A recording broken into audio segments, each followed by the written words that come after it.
दोस्तों, आज की कहानी है जब सास मायके को याद कर सकती हैं तो बहू क्यों नहीं। दोस्तों, कहानी शुरू करने से पहले अगर आपने चैनल को सब्सक्राइब नहीं किया हो तो कर लीजिए ताकि आपके पास पहुंच सके हर नया वीडियो। अलार्म बजते ही सुधा जल्दी से उठी और अलार्म बंद कर दिया ताकि बगल में सो रहे पति आशीष और बच्चों की नींद ना खुल जाए। ससुराल की हर बात मायके की याद दिलाती है। सुधा को देर तक सोने की आदत थी। अलार्म बजने के बाद भी वह नहीं उठती थी और सारा घर जग जाता था कि अलार्म बंद करो, पर वह सोती रहती थी। मम्मी 10 बार जगाने आती, लाड लगाती, वह चादर खींचकर फिर पास मम्मी की गोदी में सो जाती। माँ की गोद में जो सुकून और शांति मिलती है वह संसार में कहीं और नहीं मिलती। सुबह जल्दी उठने के मामले में बड़ी आलसी थी, आराम से उठती थी। संडे को तो 10 बज जाते थे। मम्मी भी जगाती नहीं थी, यही कहती थी कि बच्ची हैं, जी भर के सोने दो। सुधा के चेहरे पर मुस्कुराहट फैल गई। मायके की हर बात ससुराल में याद बनकर रह जाती है। सुबह से उसने कपड़े निकाले और नहाने सर्दी पहले साड़ी पहनने में दिक्कत होती थी, पर अब तो उसे आदत हो गई है। जल्दी से साड़ी पहन ली। मायके में ऐसी कोई बंदिश नहीं होती थी कि तुझे यही पहनना है, ये नहीं पहनना, जो मन करे वह पहनो। एक खूबसूरत याद जो हर रोज सुधा को याद आती थी, वह जब भी साड़ी पहनती थी। यहाँ तो जिम्मेदारी है, एक हिस्सा के फर्ज, ये रिश्ते पर बंधन प्रतीत होते, फिर भी हर लड़की ससुराल में रस बस जाती है। वह तुरंत कमरे से बाहर निकली और फ्रिज में से दूध निकाला और सबके लिए चाय चढ़ा दी और आलू उबाल कर बच्चों के लिए पराठे बना दिए। उसे याद आया जब वह छोटी थी तो उसे आलू के पराठे कितने पसंद थे। माँ गर्मा गर्म बनाती थी तो भाई और पापा से पहले उसे ही पराठा देती थी। जब सुधा खा लेती थी उसकी सब बात सबको मिलता था। दादी चिल्लाती रहती थी, बेटी के इतने नखरे मत उठाओ, एक दिन तो इसे चले ही जाना है, फिर वहाँ कौन गरम पराठे पहले खिलाएगा। तब वह छोटी थी पर दादी की बात समझ नहीं आती थी, पर वह उनसे गुस्सा हो जाया करती थी कि मम्मी मुझे प्यार करती हैं तो ये दादी को पसंद नहीं है। फिर मायके की यादों में खोते हुए सोचने लगी, दादी सच्ची कहती थी, अब गरम पराठे बनाकर खिलाने वाला कोई नहीं है।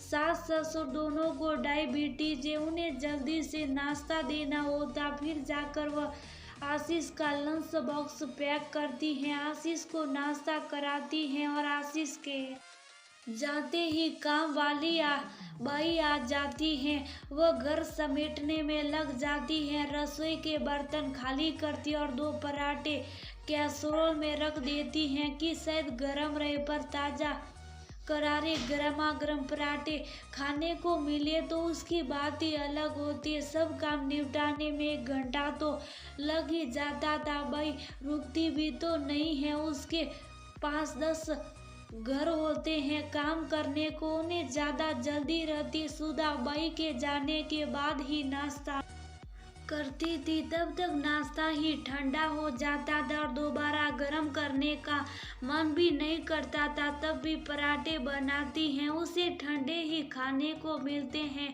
तो उसे मम्मी और मायके की बहुत याद आती है। वह पराठे खा रही थी तो लगा जैसे मम्मी अभी आकर बोल देगी, मैं गरम पराठा बना देती हूँ, मेरी लाडो तू ठंडे क्यों खा रही है।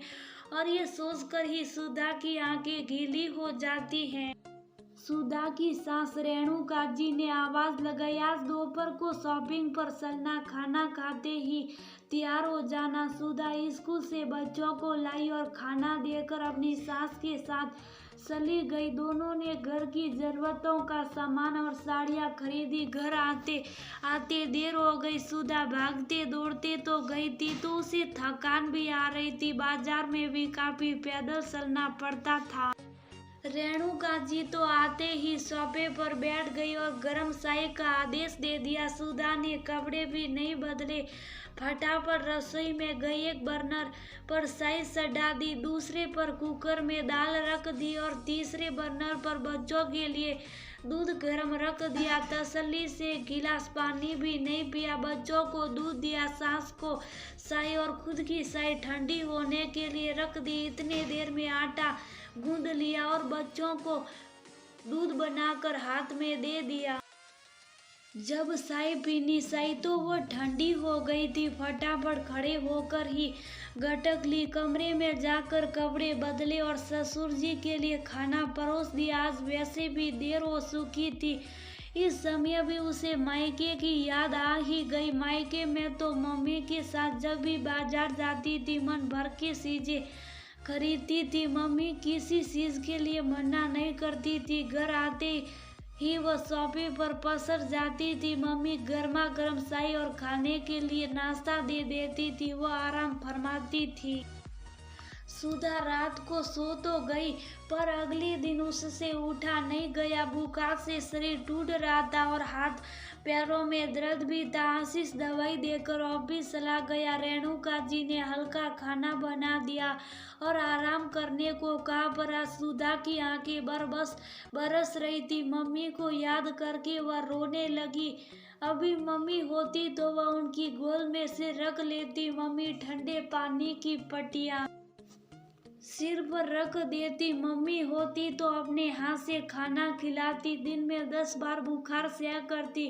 फल और मून का जबरन खिलाती। मौसम्बी का जूस बना देती। माँ बनकर भी बेटियों को अपनी माँ की कदम कदम पर हर पल याद आती है। मायके की यादें भुलाई नहीं जाती। इतना प्यार, इतना अपनापन, इतनी खुशी जो एक लड़की को मायके से मिलती है वह फिर कभी नहीं मिलती। तभी तो उसका मन बार बार मायके जाने का करता है। शादी हो जाती है, वह अपना सब कुछ मायके में छोड़ आती है, पर बचपन से लेकर यौवन तक की यादों की एक गठरी ले आती हैं। उसे बड़े जतन से सहेज कर रखती हैं। ऐसा एक भी दिन नहीं निकलता है जब वह अपने मायके को याद नहीं करती। कुछ महीनों बाद उसके देवर की शादी हुई। बाहर का सारा काम उसकी ननद और सास ने संभाल लिया। कपड़ों की शॉपिंग, जेवर देने लेने के कपड़े लते वो ही देख रही थी। सुधा का भी ये सब काम करने का बड़ा ही मन करता था,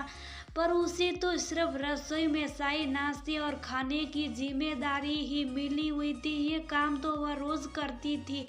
उसे रसोई से फुर्सत ही नहीं मिलती। रात को हल्की सी मेहंदी लगवा ली और पार्लर कैसे जाती। बच्चों को कौन संभाला था, तो उसने खुद से ही मेकअप कर लिया और तैयार हो गई। शादी में रसोई के काम और मेहमानों की खातिरदारी इतना थक गई थी कि उसके चेहरे पर थकान साफ नजर आई रही थी। महिला संगत में बस जरा सी कमर हिलाकर रह गई थी। उसमें भी सिर का पल्लू संभाल रही थी। उसे याद आया जब उसके भाई की शादी थी तो उसने कैसे दिन रात शॉपिंग की थी। वह शॉपिंग में ही इतना थक जाती थी कि किसी और काम में हाथ नहीं लगाती थी। और उसने हाथ पैरों में मेहंदी लगवाई थी, पार्लर से तैयार होकर आई थी और महिला संगीत के लिए बहुत अच्छा डांस भी तैयार किया था। भाई की शादी में ढेर सारी मस्ती, फोटो, नाश्ता, गाना। सस मायके की शादी के बाद भी बड़ी याद आती है। शायद इसलिए मायके की हर बात सुनहरी याद बनकर अंतिम सांस तक हर महिला के मन में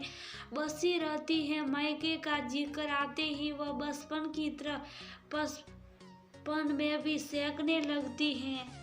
एक दिन वह बच्चों को खाना खिला रही थी तो बरबस मुंह से निकल गया, पता है पिंकी, मैं जब छोटी थी तो मेरी मम्मी भी मुझे ऐसे ही खाना खिलाती थी और मेरे पापा मेरे लिए गर्मा गर्म जलेबी लाते थे। तेरा मामा मुझसे छीन कर ले जाता था और मैं उसे पकड़ने के लिए भागती थी। ये कहते कहते वह मायके की यादों में खो गई। सुधा अब ये मायके की ठपली बजाना बंद कर इतने साल हो गए शादी को, फिर भी वही की बातें करती रहती। है, रति इस घर में है और गुणगान वहाँ के करती। रेणुका जी ने नाराज होते हुए कहा, "तो उन यादों को और बातों को भूला दे सुधा।" एकदम से शौकी, "मम्मी जी, अपने बचपन के किस्से अपने बच्चों के साथ ही तो शेयर कर रही हूँ, जो मेरी तरह हर माँ करती हैं। मम्मी जी, मैं अपना बचपन, वहाँ की बातें और यादें सब भुला दूंगी अगर आप भी अपने मायके को भुला दे। आप खुद एक बेटी हैं और ये बात कैसे कर सकती हैं? मायके की बातें, वहाँ की यादें तो सांसों के सांस सांस चलती और सांसों के थमने पर ही छूटती हैं। अपना बचपन, अपना मायका, अपने माता पिता और भाई बहन के साथ हम रह तो नहीं सकते। हर वहाँ की यादें हमें खुशी देती हैं, हमारा मन खिल जाता है। आप भी तो नानी जी और मामी जी के किस्से सुनाती रहती हैं। जब सास मायके को याद कर सकती हैं तो बहू को नहीं, क्यों नहीं?"